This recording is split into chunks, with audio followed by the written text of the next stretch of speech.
सीधा दबाव।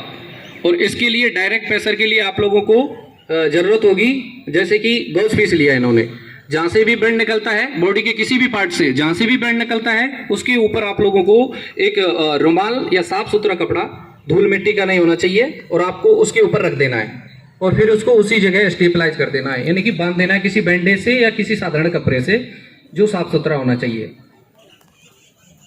जैसे कि इनके हाथ से ब्लड निकल रहा है और उसको गॉज पीस और या रुमाल रख दिया उसके ऊपर, सीधा दबाव जिसको बोलते हैं, और स्टेबल कर दिया बैंडेज की मदद से। सबसे पहले कहीं भी चोट आती है ना तो ब्लड कंट्रोल सबसे पहले करना चाहिए, क्योंकि ऑक्सीजन की सप्लाई हमारे शरीर में ब्लड के द्वारा होती है, और उसको जल्दी जल्दी अगर बहुत ज़्यादा ब्लड निकल गया तो क्या है, वो ज़्यादा अटैक की श्रेणी में जाएगा, हो सकता है वो डेड भी हो सकता है। तो आप लोग सबसे पहले ये काम करो, उसका कोई भी इंजरी आई है, पहले ब्लड निकल रहा है, खुला घाव है उसका, तो सबसे पहले इसका प्राथमिक उपचार आपको करना है।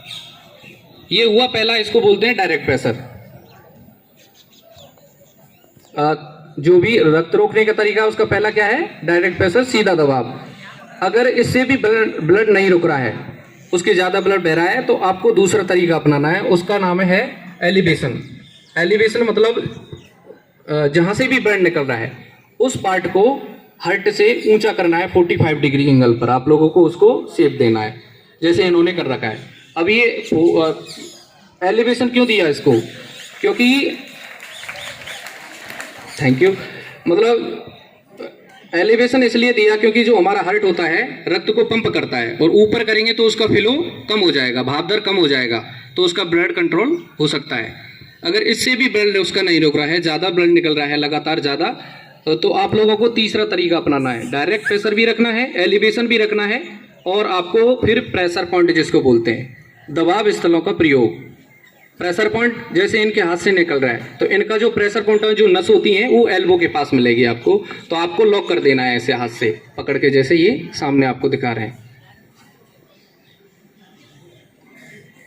ये तीनों चीज आपको कंटिन्यू रखनी है, डायरेक्ट प्रेशर, एलिवेशन और प्रेशर पॉइंट। अब लास्ट है हमारा, एक और है चौथा तरीका, जिसको टॉर्निकेट बोलते हैं, रक्तबंध पट्टी, जिसको हम बहुत कम यूज करते हैं क्योंकि उसमें रक्तबंध, उसका नाम ही रक्तबंध है, जहाँ से ब्लड निकलता है उससे आगे वाला जो भी पार्ट होता है बॉडी का, तो वो क्या है, डैमेज होने के ज़्यादा चांसेस रहते हैं, क्योंकि ऑक्सीजन की सप्लाई होगी नहीं तो वो क्या है, नीला पड़ जाएगा, खराब हो सकता है वो अंग। तो हम लोग उसको, जब कोई अंग भंग हो जाता है या ज़्यादा ब्लीडिंग